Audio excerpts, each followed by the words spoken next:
folks, today I wanted to talk about a certain archetype of character. This is the character where they have one move that is so game warping that it single-handedly propels the character to top tier. Characters that are carried by just one move. And I brought someone on to discuss this with me. It's going to be LordKnight. You guys know he has a lot of opinions when it comes to the most broken and the most overpowered characters in games. So we had a little discussion here. Who are the characters who are most carried by one single move? Let's get into it. And we each have our own list to present here. So I hope you guys enjoy. Yes. This looks like a BlazBlue. Wait, is this the OG BlazBlue? This is the OG BlazBlue, BlazBlue Calamity Trigger. And really, there's a bunch of characters in this game that all qualify as they're just good because of one move. But, so I had to just talk about the peak, I think, which is Clover. In this game, pretty much on launch, people thought he was really bad. And, you know, they found a bunch of, like, tech and, you know, stuff, you know, just typical fighting game things.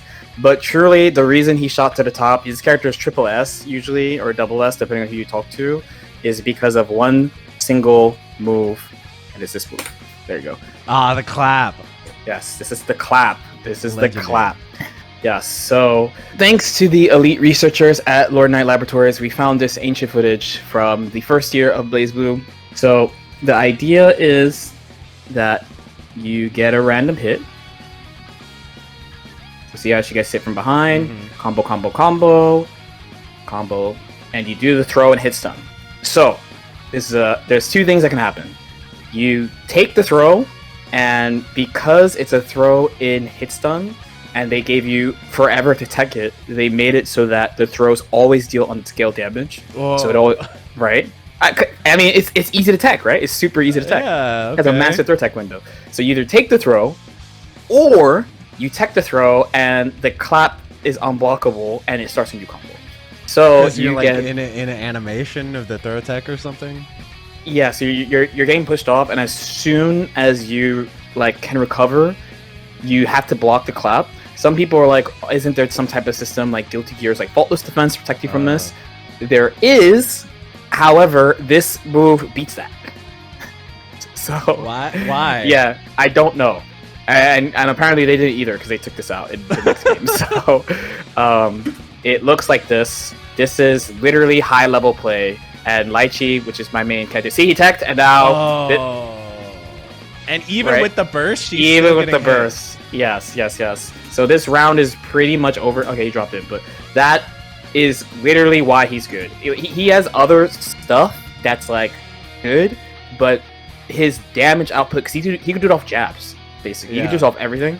He has a bunch of other things, like he's small, he's hard to combo, there's all little stuff, but he would be far worse as a character. I mean, he's not an S-tier character, probably, and he's definitely not the best character without this. Alright, I felt it was only appropriate to pull up Marvel 2, because you can't see this, but I have a Marvel 2 background right now, and, you know, we just got the re-release announcement, so Marvel 2's been on my mind. Okay, so Cable, you know, he's a zoner. He's a projectile character. He's got grenades and stuff. But Cable has one thing that kind of makes everything he does good, because it means that almost any tactic that Cable goes for has the threat behind it of confirming into Air Hyper Viper Beam. So why is Air Hyper Viper Beam so good? Well, first of all, like, Ground Hyper Viper Beam is kind of garbage. Like, okay, it's not the worst super in the game, but it's pretty slow. Like, you can see right there it uncomboed. And also you can see he does this animation where he like has to like turn his back to you at the end before he can block. So this is really punishable. Air Hyper Viper Beam is a one-frame move. So the same frame that the screen freezes, the beam hits you. So it can punish like almost anything in the game on block. And the recovery is canceled when you land. So it's completely safe. You can snipe assists with it. You can hit confirm into it really easily like that. And the thing that a lot of people probably know about it is that you can loop them. So it starts to get hard. I think 4 is like, I didn't quite get 4. You can get 4 with a little bit of effort. 3 is pretty easy. I think 3 is pretty much guaranteed. 4 you can get with a little effort. 5 I think might be theoretically possible, but I don't think I've ever done it. But yeah, like just the fact that this punishes everything. You can do it off like, oh, look, I just land a random grenade, hold this air hyper viper beam into another one, into another one, and like there's this really famous moment that I wanted to show you. And it has, yeah, that Storm Sentinel DHC. You can see already killed one character. Now Sentinel's going ham, trying to kill Cable, but he made one crucial mistake here. He dropped the combo with the rocket punch. And because everything is punishable by this one frame move, it's hitting Sentinel and the Captain Commando assist. Yeah, okay, 2 supers. Yeah, okay, 3 supers. Okay, 4 supers. Sentinel's dead, but Captain Commando's still out there. Oof. And then this is also an unblockable, so I didn't show you that there's a guard break that you can do. If they block this gunshot and then they recover, they will not be able to block the beam. So a lot of times they just intentionally get hit and hope that you drop the combo, but yeah, Duck didn't drop the combo. So yeah.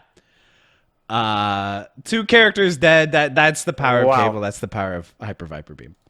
You know what's funny about that is like I don't know why I think this is, but there was just an age of the air version of the move is just better. You know True, it really was like that in old games a lot. Yeah, a lot. You're like, yeah, like the ground version's really laggy, and then when you do the air version, you just recover right away. And I was like, dude, you're talking about Falco, bro. I remember, or like, dude, I was panicking actually hearing you talking about air hyper viper beam. But I think a lot of just moves were like that back in the day. Now they know, they learned their lesson. So yeah, they didn't think about like, oh, like when you land, it cancels the recovery. Wait a minute. Yeah, like they didn't put that together back then. They just went, whoopsie. All right. So what do you got for me? So remember I told you that Blaze Blue is too perfect for this video? Yeah. So I have actually another Blaze Blue character, but not from the same version. After I get a hit here, you're gonna see, this game used to get flamed for really long combos. I'm just gonna nice little You're telling me that this isn't gonna be Tager that you're gonna talk about today. Tager's not the one. No. It is this super. This is the Great Reel Dice Shedding. This is one of the best supers I've ever had. This is actually it is not one of the. It is the best super I've ever used. The idea will sound pretty familiar if you know like Guilty Gear XX or Exord. When she's in this pose right here, you can input 6 inputs. That's 6. A lot of inputs. Right? So I do like forward, and then down back, and then down forward 3 times because it's Taker. It's like a Taker specific one. And it just moves, and when the 6 are done, it comes down like that. And because of this, basically this move solved like all the complaints people had about Blaze Blue. Because when the game came out, people were like, there's no Oki because of the roll system, but this just covers rolls. You get like 3 mix-ups, and then when you hit them, there's no meter penalty. So oh no. So you can see it's kind of if you look at the bottom left of the screen.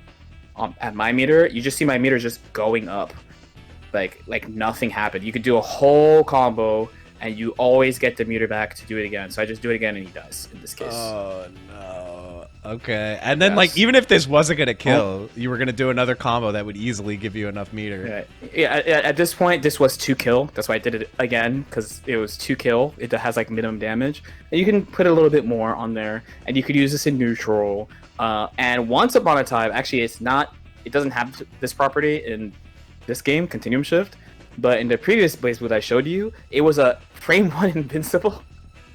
What? So you could do it as a reversal, yeah. and like nobody used it until like the end of the version. People were just like, oh, it is invincible. What if I just do it? And then like you just can't pressure her when she has 50 meter. You thought I was on defense. Broken. You're on defense now. Yes, this move is incredibly broken. If you look at any version of Litchi before Chrono Phantasma, I mean really specifically Continuum Shift, it's just this move. Like it's just the goal is to just do this to people until you win. This really hyper carried me. I'm not gonna lie.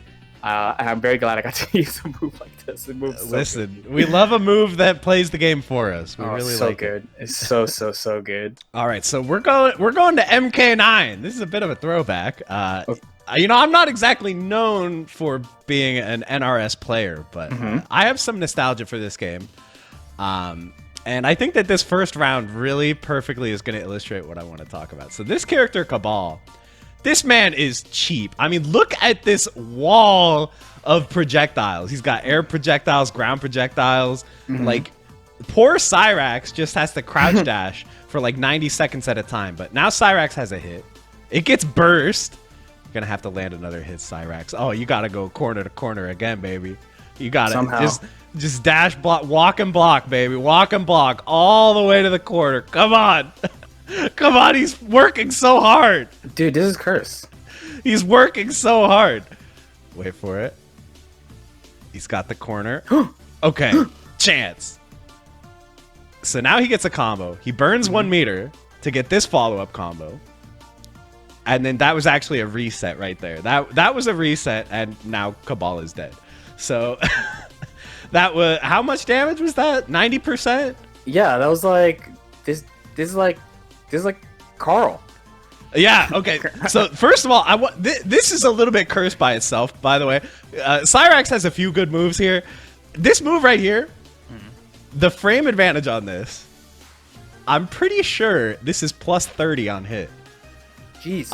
But Mortal Kombat frame data is a little bit weird because you can't link. Links are forbidden. But still, this is plus 30. So 30 he is a gets lot to still. dash up here and do a mix-up because he has a command throw too. So yeah, on the plus 30 setup here, he bites and gets hit. And so this is also, look, I know it's supposed to be only one move, but this is pretty cheap too because this EX net actually drains meter. You can see he goes, yeah, like, Yeah, you can see it slowly going down. yeah, and you need to drain the meter because 2 bars gives you burst. Oh, I'm covering it up with my head on my recording. But yeah, 2 bars gives you burst. So yeah, he drains the meter here with the EX net. And then he has to use another EX right there. That bounce was also from an EX. So he can't get this set up without burning an EX, but so there he does that. And this bomb. So this bomb, it's an unblockable move. Okay. And there's no stipulation. There's no like it's unblockable if you're jumping or it's only blockable. No, it is just a purely unblockable move, which is a very dangerous thing to put in a game. And it's even unblockable if you're already blocking another move. So like you can do a tight block string and then the bomb explosion will hit them. And it's a launcher. It's an unblockable launcher. So this is all just a combo, but that was the reset. So the reset was the bomb? So the bomb continues the combo right there, and then he very sneakily puts out another bomb. It's really hard to see. So there's one bomb. Ah, yeah. And there's the second bomb. There's another bomb lurking down here. Then he restands with the net, and the second that he leaves hit stun, the new bomb explodes. And so that's why the combo counter resets. That's why the damage scaling resets.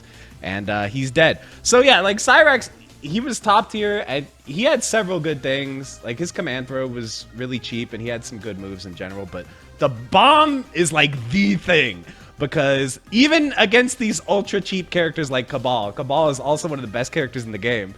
You can never count Cyrax out, because literally any hit, if he has meter, he'll do 90%, or actually 100%. Let me see. I think I have 100% set up here. Yeah. He can do 100% as well. And the other thing is, like, yeah, there's a burst in this game, but he can actually bait burst with the bomb. Like, make it so that as soon as you recover from burst, the bomb's on top of you. So you have to play smart around that. And also, like, it's just not good if you can never spend your meter, because you just always have to have it, because you'll die in one touch if you don't have 2 meters. So, yeah, this character was crazy. The bomb is crazy. It's putting an unblockable move that is a combo starter in your game is a dangerous game. So I think they learned their lesson from this. So the good news is I'm not using BlazBlue again, or maybe the bad news, depending on how you feel. No, save my content from turning my channel into a BlazBlue channel. No, it's fine. And I'll say it's time for an old favorite, Dragon Ball Fighters, and this. There's a couple of angles I could actually go, but I think there's one that's just extremely direct that everyone, I mean, this fella's love or hate, honestly, right? And it is, of course, this. Okay, I wasn't sure. It was either that or Ghosts, but Ghosts got nerfed. So, well, I mean, Ghosts certainly, but I think that this has more of an impact on Broly than Ghost has on Gotenks, because Gotenks is a bunch of stuff that's good that all like comes together. So if you don't play this game, this is Legendary Broly. Many people dislike this character. He is a grappler, and he has the big command grapples. But the thing that really kind of takes him over the top is how many of his moves beat projectiles. And not just his tackles and stuff that beat projectiles. For example, this. Okay, that's all well and good, but as you saw, this has a lot of startup, right? Yeah. So this whoever made this character is quite a fun little goblin. He has a bunch of stuff that beats projectiles, but I guess in testing they thought it still wasn't enough. So what they decided to do was not give him a beam that beats projectiles, right? That beats Ki Blast, because like in this game, if you have like a Kamehameha, you just beat Ki Blast. That makes sense. He does have this. Okay? But they were like, it's still not enough. So this is his Ki Blast, and it just beats other Ki Blasts. His Ki Blast just beats Ki Blast for free. And it's many hits, so it's very easy to hit confirm. So because of this, when you think about like how to like help grapplers and like big bodies and stuff, and this is actually another thing I was thinking about, like just as a topic. This is such a ridiculous idea to turn the grappler character into the thing they struggle against. Yeah. Oh, that's so true. Like he outzones the zoners. And the counterplay actually requires you to be pretty good at the game, and you might be like just jump over it, but he can also aim them. Yeah. So he just really like you have to play him totally different. He's a threat at all ranges, which is typically like grapplers don't have. So since it's a Ki Blast 2, it's way less committal than like doing this or doing this, where it has a bunch of startup. Which I mean, they're good moves in their own right, but like you could legit just fire 2. You see good players just fire a couple every now and then. It's really hard to do something about this, and in the case that they do the mechanic of the game that beats this, oh my god, this is like trivial to do offline, like trivial. There's rollback now, my bad, I forgot there's rollback, but it's not hard to do as long as there's no lag or anything. It is truly crazy that they gave this to this character. I mean, like, there's always like discourse around like, is it okay for grapplers to be like really strong? I know it's different in an anime game because, you know, every character is like hyper mobile in an anime game, but man, they really were not afraid of letting this character be strong. And I think like a unique thing for Dragon Ball is like, it's Dragon Ball, so like the big guys, if the big guys are not good, it doesn't make sense, you know? Like like Cell is huge and Broly is huge and Super Broly is huge, so like if these characters suck, like what's the point? Like what's the point if you can't boot up to your famous like cosmic threat? You know what I mean? Hey man, sometimes you want Krillin to be good too, though. Let the little guy, let the short kings thrive. He's had patches. He's had a bunch of patches at this point. So there are a lot of moves that I think could apply in this. There are a lot of characters that are really carried by one move, but I mean, I think there's one that's just a no-brainer, and of course, it's Claw Wall Dive.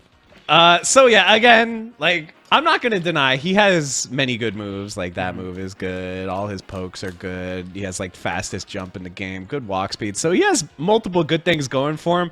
But I mean, at the end of the day, we all know it's all about the wall dive, right? Like this is the move. If you watch like high level play in this game, this move like defines so much of your time playing this game in tournament these days is trying to defend against this move. So, you know, just a few reasons why it's good. Obviously, it is an unreactable mix. You don't know if it's going to be left or right. And also, there's a throw. I wasn't even trying to throw there, but I got it by accident. You can just option select the throw. If you hit low on the body, it is pretty much safe on block. Yeah, so that from that range, I think I was actually unsafe. But yeah, if you hit like low on the body, this move is like, oh my god. And see there, he tried to block it and he just got thrown instead. So like blocking it is not like a winning situation.